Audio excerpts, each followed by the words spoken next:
Hello दोस्तों, नमस्कार। Welcome back to curious study for the daily dose of Indian football.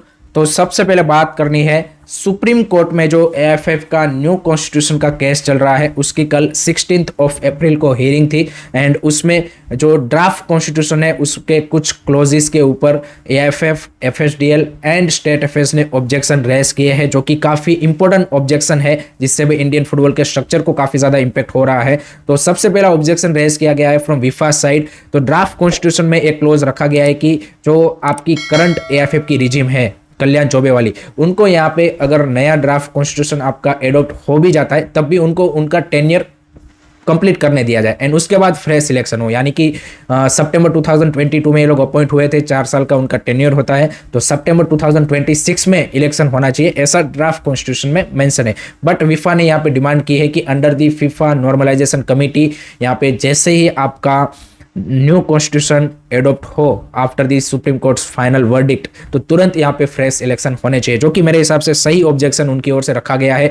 Because as we are all saying कि at the moment AIFF in leadership crisis and currently जो AIFF की leadership है उनकी ओर से भी जिस तरह से सारी चीज़ें यहाँ पे ऑर्गेनाइज या फिर मैनेज हो रही है, they are absolutely ruining Indian football. तो जितना जल्दी इलेक्शन हो, जितना जल्दी यहाँ पे राइट लीडरशिप आए या फिर यहाँ पे कुछ अलग बंदे, नए बंदे यहाँ पे टेक ओवर करे, तभी यहाँ पे कुछ हम एक्सपेक्टेशन या फिर होप रख सकते हैं कि यहाँ पे इंडियन फुटबॉल आगे यहाँ पे कुछ अच्छा कर सकता है। Because with this Kalyan Chaubey regime I don't see any hope. So वो एक ऑब्जेक्शन उनकी ओर से रखा गया। दूसरा एक यहाँ पे ड्राफ्ट कॉन्स्टिट्यूशन में क्लोज है कि आपका जो टॉप टीयर या फिर आपकी जो भी लीग हो रही है उसमें प्रमोशन रेलीगेशन मस्ट होना ही चाहिए।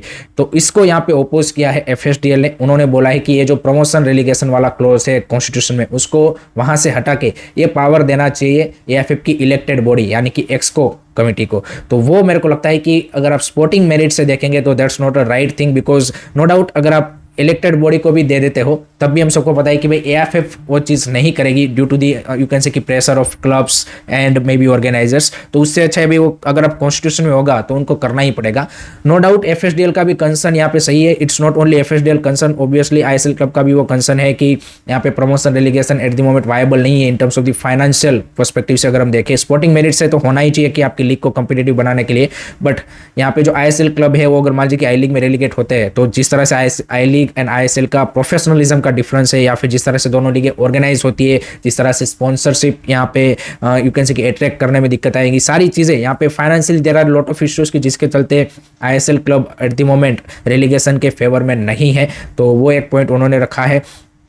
तीसरा ऑब्जेक्शन भी यहाँ पे एफएसडीएल की ओर से आया है कि यहाँ पे जो आपकी ड्राफ्ट कॉन्स्टिट्यूशन है उसमें एक क्लोज है कि आपकी जो टॉप टीयर लीग होगी वो यहाँ पे फुल्ली कंट्रोल होनी चाहिए फ्रॉम एएफएफ साइड। तो उसके रिगार्डिंग एफएसडीएल ने यहाँ पे उस क्लोज को एक्सेप्ट करते हुए बोला है कि हमें कोई उससे दिक्कत नहीं है कि एएफएफ यहाँ पे टॉप टीयर लीग को यहाँ पे फुल्ली कंट्रोल करे, लेकिन उसका जो ऑपरेशनल मैनेजमेंट पार्ट है वो प्राइवेट बॉडी को देना चाहिए, जो कि आई थिंक बिल्कुल सही डिमांड है। बिकॉज करंट एएफएफ रिजिम के साथ हमने देख लिया है कि भाई किस तरह से ये लोग यहाँ पे आई लीग को ऑर्गेनाइज कर रहे हैं, किस तरह से सुपर कप को यहाँ पे ऑर्गेनाइज कर रहे हैं। तो इनसे इस तरह के यहाँ पे लीग या फिर टूर्नामेंट में ऑर्गेनाइज नहीं हो रहे हैं, तो इंडिया की जो टॉप लीग है उसको किस तरह से ऑर्गेनाइज करेंगे। तो आई थिंक वो बिल्कुल यहाँ पे उनकी ओर से सही डिमांड है। तो ये 3-4 यहाँ पे मेन जो ऑब्जेक्शन थे वो यहाँ पे सुप्रीम कोर्ट के सामने रखे गए हैं। लेट्स सी सुप्रीम कोर्ट इसमें से कितने ऑब्जेक्शन को यहाँ पे सही मानती है। एंड 22 अप्रैल को यहाँ पे अब नेक्स्ट हियरिंग की डेट रखी गई है, जो कि मानी जा रही है कि ऑलमोस्ट फाइनल हियरिंग होगी, क्योंकि जो most of the you can say कि जो बड़े यहाँ पे ऑब्जेक्शन थे रिगार्डिंग दिस ड्राफ्ट कॉन्स्टिट्यूशन वो यहाँ पे सारे सुप्रीम कोर्ट के यहाँ पे जजेस ने सुन लिए हैं। तो लेट होप सो कि 22 को फाइनल हमें वर्डिक्ट देखने को मिल जाए regarding the new constitution. And उसके बाद इंडियन फुटबॉल का फ्यूचर एक अलग डायरेक्शन में यहाँ पे शेप ले सकता है बेस्ड ऑन दी कितने ऑब्जेक्शन उन्होंने यहाँ पे एडोप्ट किए हैं, कितने चेंजेस किए हैं, इन सारी चीज़ों को देखने के बाद। So this is whole story happen. Let me know guys आपके क्या थॉट्स है इनके बारे में, आपके क्या ओपिनियन है, कॉमेंट सेक्शन में ज़रूर बताइए।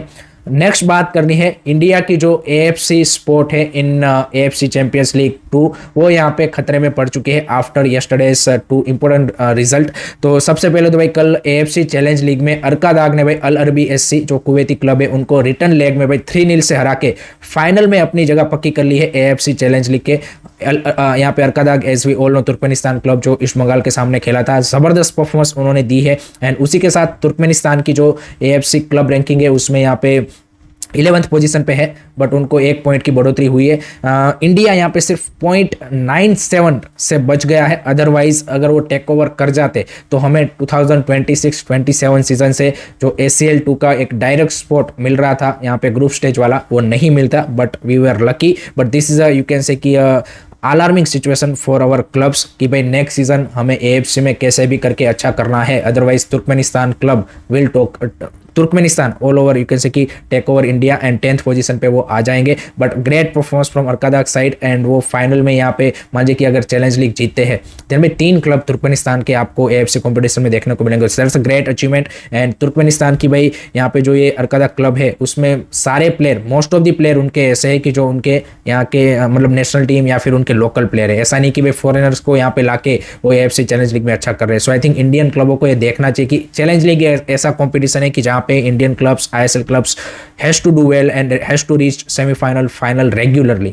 बट अनफॉर्चुनेटली हमारे क्लब नहीं कर पा रहे, so they should focus on that and इनसे भाई उनको यहाँ पे आप बोल सकते कि इंस्पिरेशन लेना चाहिए। दूसरा भी कल एक सरप्राइजिंग यहाँ पे आप बोल सकते कि अपसेट हमें देखने को मिला कि भाई लायन सिटी सेलर जो सिंगापुरियन क्लब है उन्होंने यहाँ पे एग्रीगेट पे 2-1 से ऑस्ट्रेलियन एक क्लब सिडनी FC को हरा के ACL 2 के फाइनल के अंदर अपनी जगह पक्की कर ली है, जहाँ पे वो शारजाह SC से भिड़ेंगे। So that's also another great achievement because Singaporean league या फिर सिंगापुरियन क्लब यहाँ पे ईस्ट रीजन में अगर आप देखें तो compare to Japanese, South Korean या फिर अगर आप मलेशियन, ऑस्ट्रेलियन क्लबों से भाई कई पीछे हैं। एंड उसके बावजूद भी ACL 2 के फाइनल में पहुंचना it's a big achievement guys. हमारे क्लब्स नहीं कर पा रहे हैं। सो जो लोग बोलते हैं कि भाई ईस्ट रीजन ईजी है, but still to reach and to beat a league club और to draw against a league club it's a quite achievement. And जिस तरह से उन्होंने परफॉर्मेंस दी है, कल मैं मैच देखा सिडनी FC के सामने, absolutely brilliant performance from Sydney से यू कैन से कि लायन सिटी सेलर्स, एंड उन्होंने भी फाइनल में अपनी जगह पक्की कर ली है। So I think ISL club